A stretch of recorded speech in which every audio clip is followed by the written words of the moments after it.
Magic Treehouse, Book 25, Stage Fright on a Summer Night.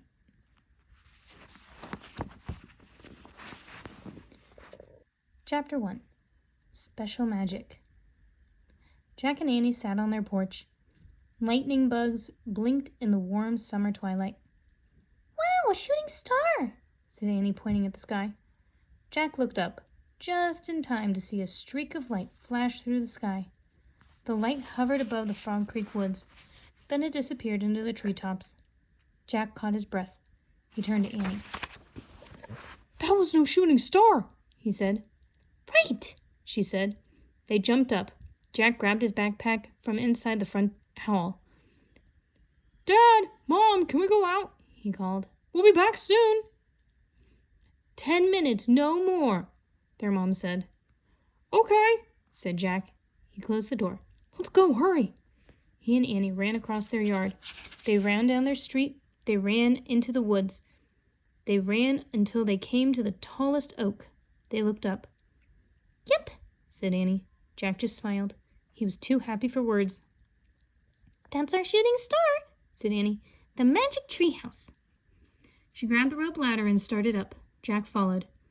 When they climbed inside the treehouse, they both gasped. A beautiful woman with long white hair stood in the shadowy corner. "Hello, Jack and Annie," said Morgan Le Fay. "Morgan!" Jack and Annie cried. They threw their arms around her. "Why are you here?" said Annie. "What do you want us to do for you?" "You have already done so many good things for me, and for King Arthur, and Camelot. Now I want you to do something for yourselves. You are going to learn magic." "Wow!" said Annie. "Are we going to become magicians? Will you teach us charms and spells?" Morgan laughed. "There is magic that does not need charms or spells," she said. "You'll find a special magic on each of your next 4 adventures." "How?" asked Jack. "A secret rhyme will guide you on each journey," Morgan said. "Here, this is the first." She held up a slip of paper. Annie took the paper from Morgan and read the rhyme aloud. "To find a special magic, you must step into the light and without wand, spell, or charm, turn daytime into night." "Turn daytime into night?" said Jack. "How can we do that?" Morgan smiled. "That's what you have to find out," she said. Jack had lots of questions, but before he could ask any of them, a flash lit up the treehouse. He closed his eyes against the light. When he opened them, Morgan Le Fay was gone. On the floor where she had stood was a book. "Morgan didn't tell us enough," said Jack. "But she left this research book," said Annie. She picked up the book. "And it'll tell us the first place to go." She held the book up to the gray light at the window. The cover showed a busy river with boats and a bridge. The title was Merry Old England. "What's old mean?" asked Annie. "I think that's a way of spelling old," said Jack. "You say it the same." "So we're going to merry old England to find magic?" said Annie. "That sounds fun. Ready?" "I guess," said Jack. He still wished they'd gotten more information from Morgan, but he pointed to the cover of their research book. "I wish we could go there," he said. The wind started to blow. The treehouse started to spin. The wind blew harder and harder. Then everything was still. Absolutely still. Chapter 2, London Bridge. Warm daylight flooded into the treehouse. Jack opened his eyes. Annie was wearing a long dress with an apron. Jack was wearing a shirt with puffy sleeves, knee-length pants, and tights. Their shoes were leather slippers. Jack's backpack was now a leather bag. "These clothes are weird," said Jack. His voice was nearly drowned out by the sound of thundering wagon wheels coming from below. "What's going on?" said Annie. She and Jack looked out.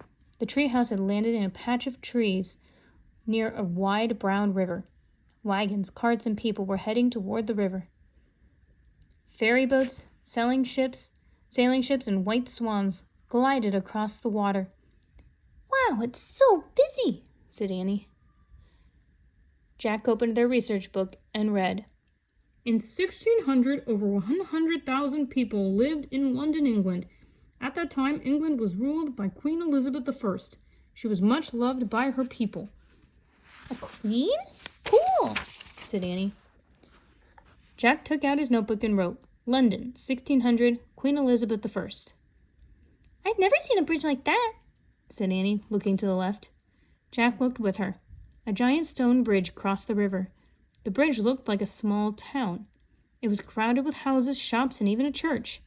Jack found a picture of the bridge in their research book. He read aloud. At the heart of London was London Bridge. The bridge crossed the Thames. At different times in history, the bridge fell down, but it was always built again. Oh, wow, said Annie.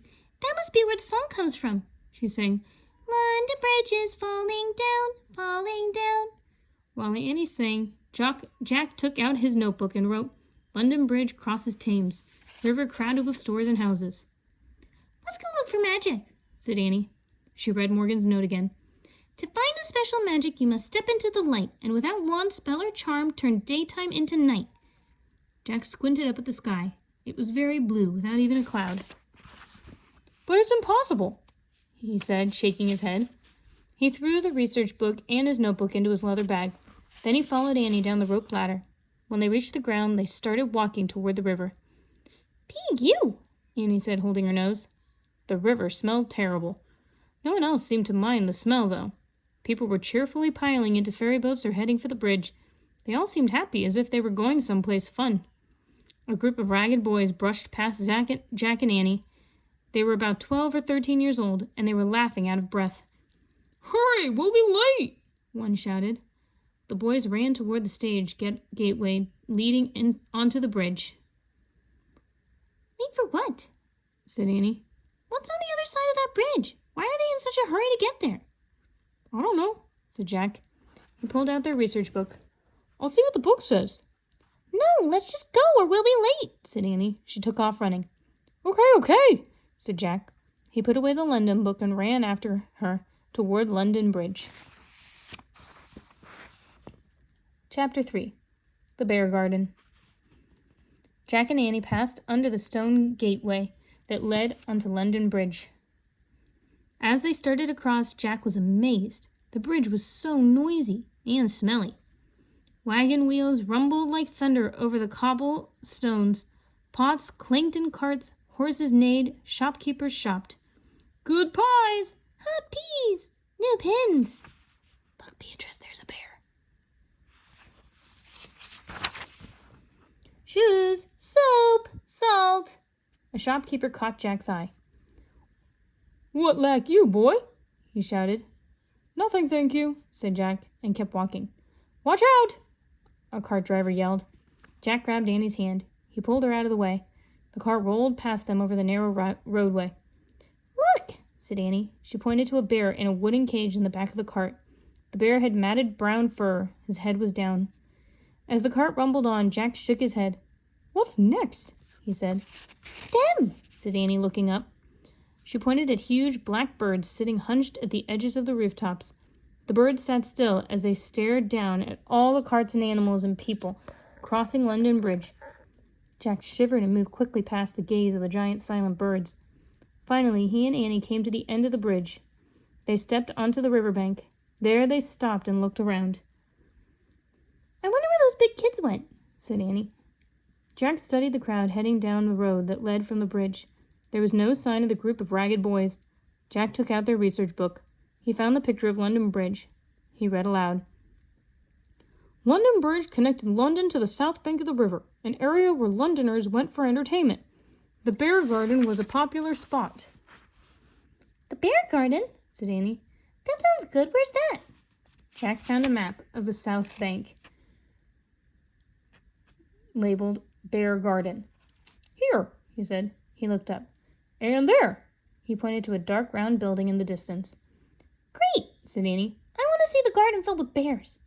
Let's read, started Jack. Let's look, said Annie. She headed toward the bear garden. Jack put away their book and followed her. As they got closer, they heard loud shouting and laughter coming from inside the round building. Annie stopped.